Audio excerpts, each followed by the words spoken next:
नमस्कार दोस्तों, welcome back to your own channel Wealth Saga. 12 जुलाई 2021। जैसा कि आप लोग अच्छी तरीके से जानते हैं कि निफ्टी 50 जब तक 15,600 के लेवल्स को तोड़ेगा नहीं, उसमें कोई वीकनेस नहीं आएगी। वही चीज़ आपको आज एग्जैक्टली दिखाई पड़ी। निफ्टी 50 निफ्टी बैंक में अच्छी खासी गिरावट होने के बावजूद एक शानदार रिकवरी दिखाई पड़ी। ऐसा क्यों हुआ, चार्ट पे देखेंगे तब समझ में आएगा। फिलहाल बात करें सेंसेक्स की, तो सेंसेक्स ऑलमोस्ट फ्लैट क्लोज हुआ है। वीकनेस होने के बावजूद भी Nifty 50, Nifty bank, Nifty mid cap, small cap green में क्लोज हुए। अगर दोस्तों बात करें कि ग्लोबल मार्केट्स में क्या चल रहा है, तो ग्लोबल मार्केट्स में माहौल फ्लैट है। ऑल्दो एसजीएक्स निफ्टी जो सेकेंड ट्रेडिंग सेशन चल रहा है वो अभी भी पॉजिटिव है और 15,750 के आसपास ट्रेड कर रहा है, जो कि एक पॉजिटिव बात है। ऑल्दो कल के दिन क्या होगा उसके बारे में सुबह डिस्कशन होगा, सुबह बातचीत होगी। लेकिन कल क्या हो सकता है उसके बारे में चार्ट में एनालाइज करेंगे हम लोग और देखेंगे कल के दिन क्या हो सकता है और कौन सा वो स्टॉक है जो कि कल अच्छा खासा मूव दिखा सकता है, उसके बारे में भी डिस्कशन होगा। फिलहाल आज के वीक दिन में भी अगर बात करें कौन से स्टॉक्स भाग रहे हैं, तो आज रियलिटी सेक्टर के स्टॉक्स में अच्छी खासी तेजी दिखाई पड़ रही थी। चाहे वो कंस्ट्रक्शन वाले हो, चाहे वो सीमेंट सेक्टर हो, अच्छी खासी आपको तेजी दिखाई पड़ रही थी। UltraTech cement, Grasim, Shri cement, तीनों के तीनों सीमेंट सेक्टर के स्टॉक्स टॉप में। इसके अलावा जेएसडब्ल्यू स्टील में आपको तेजी दिखाई पड़ रही थी। प्रॉफिट बुकिंग कहां दिखाई पड़ी, गिरावट कहां दिखाई पड़ी, अडानी पोर्ट आपको मालूम होना चाहिए। अडानी साहब का एजीएम था, तो Adani port, BPCL, Bharti Airtel, Tata steel, इन सब में आपको आज प्रॉफिट बुकिंग दिखाई पड़ी। और दोस्तों इंस्टाग्राम में मैंने कल एक पोल कराया था जिसमें कि मैंने आप लोगों से पूछा था, आपका ओपिनियन लिया था, क्या बिना एफआईआई के पार्टिसिपेशन के निफ्टी 50 16,000 को क्रॉस कर सकता है। मैं अभी यूट्यूब कम्युनिटी से ये बात पूछना चाहता हूं, do you think so. Although अगर हम लोग बात करें एफआईआईज की, तो FIIs have constantly been selling for past 7-8 trading sessions. आज के दिन भी दैट इज 12 जुलाई को भी एफआईआईज ने सेलिंग ही करी है 745 करोड़ की। डीआईएस ने आज भी बाइंग करी है। तो एफआईआईज के कंपैरिजन में डीआईएस की बाइंग इज वेरी मिनिस्क्यूल, 50%, 30% इस प्रकार की बाइंग चलती है। ऐसे में दोस्तों बिना एफआईआई के पार्टिसिपेशन के, मेरे हिसाब से, दिस इज माय ओपिनियन, मैं आपसे पूछना चाहता हूं व्हाट इज योर ओपिनियन, बिना एफआईआई के पार्टिसिपेशन के निफ्टी 50 का 16,000 को क्रॉस कर पाना is almost close to impossible. दोस्तों again this is my personal opinion, I have right to be wrong absolutely. हाँ, तो आपको क्या लगता है मुझे कमेंट सेक्शन में डेफिनेटली बताना, लेट्स डिस्कस। फिलहाल अगर ऑप्शन चेन डेटा को देखें दोस्तों, चार्ट को भी देखेंगे उससे पहले एक बार क्विक नजर डालते हैं ऑप्शन चेन डेटा को। तो अगर हम लोग देखें, ऑब्जर्व करते हैं, तो बैंक निफ्टी का अगर आप देखें जो मैक्स पेन है वो दिखा रहा है 35,200, जो कि बताता है कि इसी जगह पर आपको निफ्टी 50 और बैंक निफ्टी घूमती हुई दिखाई पड़ेगी। ऑल्दो अगर बात करें कॉल राइटिंग की पोजीशंस की, तो कॉल राइटिंग की पोजीशंस पुट राइटिंग की पोजीशन से कहीं ज्यादा एग्रेसिव है, जो कि एक बेयरिश सेंटीमेंट को दर्शाता है। अगर बात करें पुट कॉल रेशियो की, तो पुट कॉल रेशियो है 0.65, जो कि एक बेयरिश, पुट राइटिंग ज्यादा हो रखी है कॉल राइटिंग कंपैरिजन में, लेकिन 0.65 एक काइंड ऑफ ओवरसोल्ड लेवल दिखा रहा है। हो सकता है यहां से एक शॉर्ट टर्म में या फिर कल के दिन बाउंस बैक दिखाई पड़े, लेकिन जो पोजीशंस बनी हुई हैं वो तो क्लियर कट बेयरिश सेंटीमेंट को दर्शा रही हैं। निफ्टी भी कुछ खास अलग नहीं है। अगर आप देखें पुट राइटिंग की पोजीशंस और कॉल राइटिंग की पोजीशंस को, तो फिर आपको क्लियर कट दिखाई पड़ेगा कॉल राइटिंग अच्छी खासी हैवी हो रखी है, जो कि बताता है हो सकता है कल के दिन भी आपको माहौल वीक ही दिखाई पड़े। अगर मैक्स पेन के डेटा के बारे में बात करें, मतलब जहां पर एक्सपायरी हो सकती है, तो 15,700 के लेवल्स पर आपको मैक्स पेन का डेटा दिखा रहा है। तो दोस्तों इन सब चीज़ों से हमको समझ में आता है कि मार्केट वीक जरूर रहेगी, लेकिन अल्टीमेटली ज़्यादा मूवमेंट नहीं होगा और एक्सपायरी वहीं पर होगी जो प्राइस अभी चल रहा है, स्पॉट प्राइस, दैट इज 15,700 के आसपास। ऐसे में जो कॉल सेलर्स हैं, पुट सेलर्स हैं, जो ऑप्शन सेलर्स हैं, उनके लिए कहीं ज़्यादा एडवांटेज है। ऑप्शन बायर को काफ़ी ज़्यादा सॉलिड ट्रिक्स और स्ट्रैटेजी के साथ ही डिप्लॉय करने पड़ेंगे अपने ऑप्शंस को, otherwise you will and up losing your money.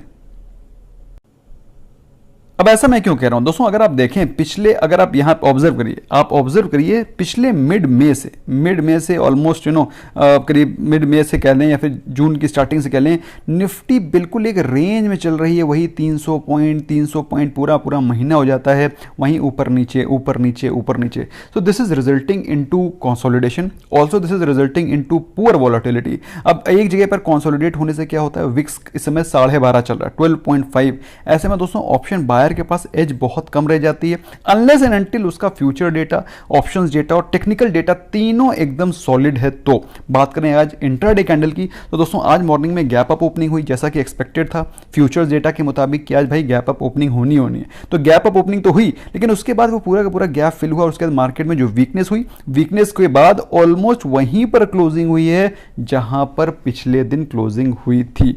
मतलब क्या है इसका मतलब ये है दोस्तों कि मार्केट में मूवमेंट हो रहा है ऊपर और नीचे। हम लोगों ने भी एक पुट बाय किया था, लेकिन कब, बिल्कुल एग्जैक्ट इस डॉट टाइम पर, लेकिन निफ्टी का नहीं, बैंक निफ्टी का। बताता हूं कौन सा।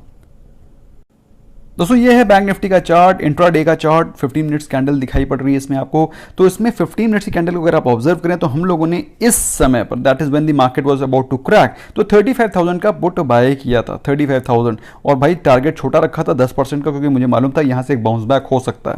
फिलहाल 35,000 के पुट में एक प्रॉफिट हुआ हम लोगों को करीब 15% के आसपास। ओवरऑल एक अच्छा ट्रेड था और मार्केट में वीकनेस दिखाई पड़ रही थी, लेकिन ये सडन बाउंस बैक हुआ, this was totally unexpected once.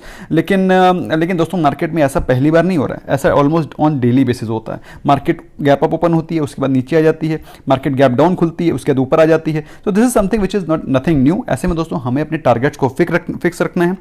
10% से 15% इस समय, इस लो वॉलेटिलिटी के, लो विक्स के माहौल में 10 से 15% अगर आपको निफ्टी और बैंक निफ्टी और स्टॉक ऑप्शन में मिलता है, मेरे हिसाब से प्रॉफिट बुक कर लेना चाहिए। दोस्तों बहुत ही जबरदस्त न्यूज आगे लाइंड अप है, लेकिन एक बार क्विकली नजर डाल लेते हैं वो स्टॉक जो कि हो सकता है कल के दिन आपको बम्पर मूव दिखाए। दोस्तों इस स्टॉक को अगर आप चाहें तो एक स्विंग ट्रेडिंग के ऑप्शन में भी अपने पास रख सकते हैं। एस्टर डीएम के बारे में बातचीत कर रहा हूं दोस्तों। अगर आप इसकी वॉल्यूम को देखें, if you observe the volume of the stock, 2021 छोड़ दीजिए, आप पिछले साल में चले जाइए, यू गो टू दी मार्च में पिछले साल 2020 से लेकर के आज तक जो वॉल्यूम इसमें आपको दिखाई पड़ रही है, वो वॉल्यूम आपको पिछले एक साल से भी ज़्यादा में दिखाई नहीं पड़ी है, जो कि बताता है इसमें एक स्टॉक में बहुत ज़बरदस्त एंट्री पार्टिसिपेशन हुआ है। ऐसे में मैं चाहता हूं दोस्तों अगर आप चाहें तो स्टॉक को स्टडी करें, एनालाइज करें, इसकी न्यूज़ को एनालाइज करें। फिलहाल दोस्तों टेक्निकली स्टॉक बहुत ही सॉलिड लग रहा है दोस्तों। इसी प्रकार से अगर आप भी चाहते हैं कि कैसे स्टॉक को पकड़ें एट द राइट टाइम, तो please you can consider joining our courses, the link is there right in the description. इसके अलावा दोस्तों स्टॉक को कल ट्रैक करिए, स्टडी करिए। इन्वेस्टमेंट करने से पहले अपने फाइनेंशियल एडवाइजर से डेफिनेटली पूछिए और अपनी रिसर्च करिए, ताकि आप किसी स्टॉक में इन्वेस्ट करें तो फुल कॉन्फिडेंस के साथ में। फिलहाल दोस्तों अगर आप स्टॉक लेना चाहते हैं, मेरे हिसाब से पहला लेवल जो है वो 180 के लेवल्स तक ये स्टॉक जा सकता है। उसके बाद अगर इसने तोड़ा तो 200 के लेवल तोड़ करके ये ऊपर निकलेगा। अब निकलेगा नहीं निकलेगा तो समय बताएगा। फिलहाल स्टॉक काफी सॉलिड लग रहा है, इसको आप स्टडी कर सकते हैं और अपनी स्टडी, अपनी एनालिसिस को प्रो कर सकते हैं।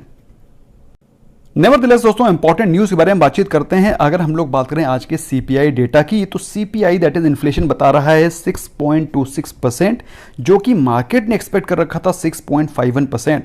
तो मार्केट की एक्सपेक्टेशन से भाई इन्फ्लेशन कम है, जो कि एक पॉजिटिव न्यूज है। अब दोस्तों जैसा कि मैं हमेशा आपको बताता रहता हूं, डेटा जितना दिखाता है उससे कहीं ज्यादा चीजें हाइड रखता है। अब क्या दिखाता है क्या हाइड रखता है, वो तो डाटा कंपाइल और डाटा बेस मैनेजमेंट करने वाले के ऊपर निर्भर है। फिलहाल आपको क्या लगता है दोस्तों, मुझे बताइएगा जरूर। मैंने जो स्टेटमेंट बोला है बहुत बड़ी बात बोली है, उसको आप एनालाइज करिएगा।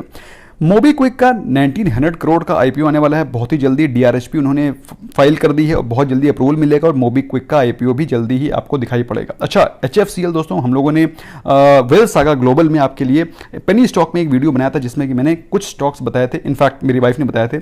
HFCL was one of the stock. तो net profit is up 300% and quarter on quarter 4% up.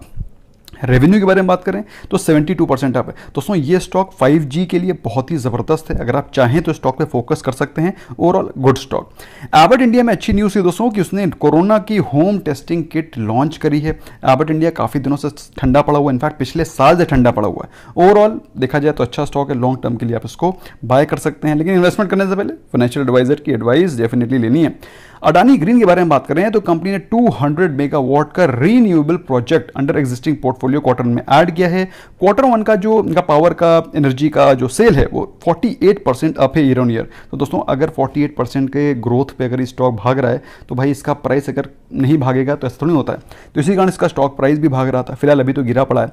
इसके अलावा दोस्तों मारुति ने सीएनजी वेरिएंट के व्हीकल के प्राइसेस 15,000 रुपीज़, 15 रुपये नहीं 15,000 रुपीज़ तक बढ़ा दिए हैं। ये दोस्तों एक पॉजिटिव न्यूज़ है, क्योंकि अल्टीमेटली जब रॉ मटेरियल के प्राइसेस बढ़ेंगे, अगर कंपनीज अपने प्राइसेस नहीं बढ़ाएंगी तो ऑफकोर्स उनके प्रॉफिटेबिलिटी में डेंट आएगा। ऐसे में दोस्तों मारुति का प्राइस बढ़ाना लाजमी है। नॉट सो गुड न्यूज़ के बारे में बात करें दोस्तों, तो ग्लोबली तो कोई खास नेगेटिव न्यूज़ है नहीं। यस, कोविड के केसेस में बढ़ोतरी होने के कारण कुछ स्टेट्स हैं जहां पर कोविड काफ़ी बढ़ रहा है, ऐसी न्यूज़ आ रही है, specially in Maharashtra, specially in Goa, specially in north east states. ऐसा लग रहा है कि वहां पर कोविड के केसेस तेज़ी से बढ़ रहे हैं। तो गोवा ने भाई अपने रिस्ट्रिक्शंस को बढ़ा दिया है और जुलाई तक एक्सटेंड कर दिया है। All casinos and its subsidiaries of Delta Corp will remain close. तो दोस्तों प्लीज़ प्रिकॉशंस रखिए और जितना हो सके घर में रहिए, क्योंकि कोविड के लॉकडाउन खुलने के बाद एकदम से लोग वेंचर आउट करना शुरू कर दिए। दोस्तों वीडियो पसंद आया, स्मैश करें like button, this really motivates me and makes me happy कि you are appreciating the work which we are doing. और मुझे डेफिनेटली बताइएगा कि आपको कैसा लगा, क्या चीज़ आपको अच्छी लगी, and in case if you have any input do share in the comment section. Thank you so much, bye bye for now.